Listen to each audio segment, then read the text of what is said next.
la ressource et l'expérience qui est la vôtre, nous n'en doutons pas un seul instant. Alors nous rentrons tout de suite dans le vif du sujet. Idriss Déby Itno qui a été réélu avec plus de 65% dès le premier tour, KO à l'opposition. Alors l'opposition qui bien sûr crie à la fraude et à la mascarade.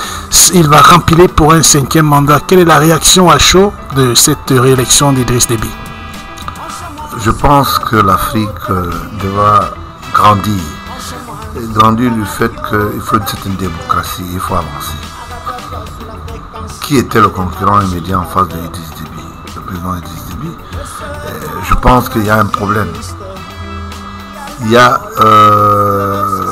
une mauvaise interprétation de la démocratie et une mauvaise longévité de ceux qui veulent l'incarner en Afrique. Et il va falloir que les gens révisent des comportements qui peuvent à un moment être des comportements nocifs pour nos sociétés africaines. Le cas de Idriss Déby, il a été 5 fois reconduit aux affaires. C'est pas un miracle, c'est la composition de la classe politique africaine. Et il est à noter que aujourd'hui, il faudra qu'on repense la politique africaine. Quand on dit que la politique, par exemple au Tchad, est une bonne politique, il faut qu'elle soit une politique de proximité. Je suis d'avis qu'il ait gagné des élections selon la souveraineté et selon, disons que l'attente de son parti, mais en face, quand vous n'avez pas un concurrent, qu'est-ce que vous faites? Vous gagnez les élections. Voilà. Donc c'est plus la faiblesse de l'opposition que l'adhésion du peuple tchadien.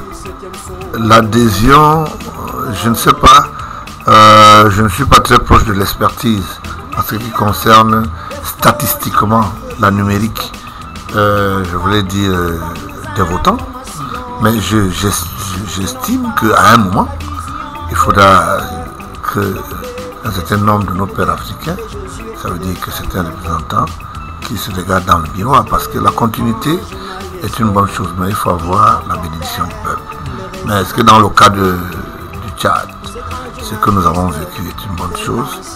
Voilà, donc on se pose la question de quel oui, mais les auditeurs pourraient vous demander de balayer devant sa propre porte avant de balayer devant celle du voisin. C'est-à-dire la leçon que vous adressez au président tchadien pourrait s'appliquer au président camerounais.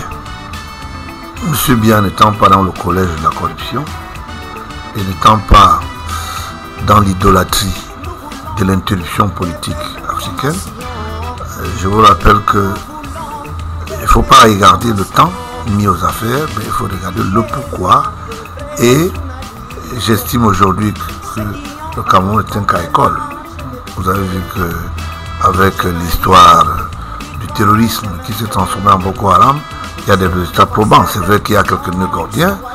Vous allez voir qu'au niveau de la planification post-éligible en ce qui concerne l'Afrique, le président Biya passe au leadership parce que en aucun cas les gens n'ont pas ou bien n'ont pas été surpris que monsieur dératisation, que je vais l'appeler aujourd'hui entre guillemets dératisation, ça veut dire que celui qui a lancé la lutte contre la corruption et ses propres collaborateurs sont tapis dans les cellules.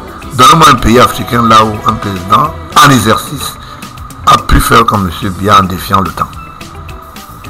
Alors parlons revenant le cas de l'élection au Tchad. Les opposants notent qu'ils ont été intimidés, ils ont été empêchés de manifester, de battre campagne comme il se devait. Pendant ce temps, le camp d'en face a usé de tous les moyens de l'État pour battre campagne en faveur de son champion. Est-ce que vous, aujourd'hui, vous considérez l'élection de M. Déby comme une avancée ou une reculade? Je pense que la politique dans le contexte du Tchad, je ne pense pas que les choses avancent. Les choses ont ce qu'on appelle la violence, je voulais dire, d'un certain nombre de nos pères africains qui estiment, je voulais être précis, que la démocratie est à la couleur de leur costume et à la dimension de leurs épaules. Il faut faire attention. Il faut faire attention.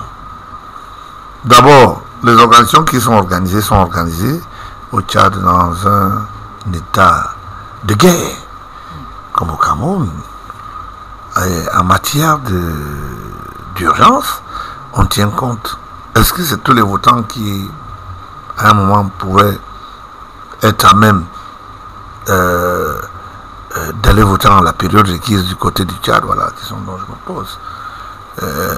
Je dis, il faut redéfinir nos mentalités et lier nos mentalités en réalité à l'état de besoin de la population. Parce que la population, c'est elle qui est le bétail électoral. Et il va falloir que nous repensons une nouvelle politique. Et je voulais dire simplement, le Tchad n'est pas un cas école.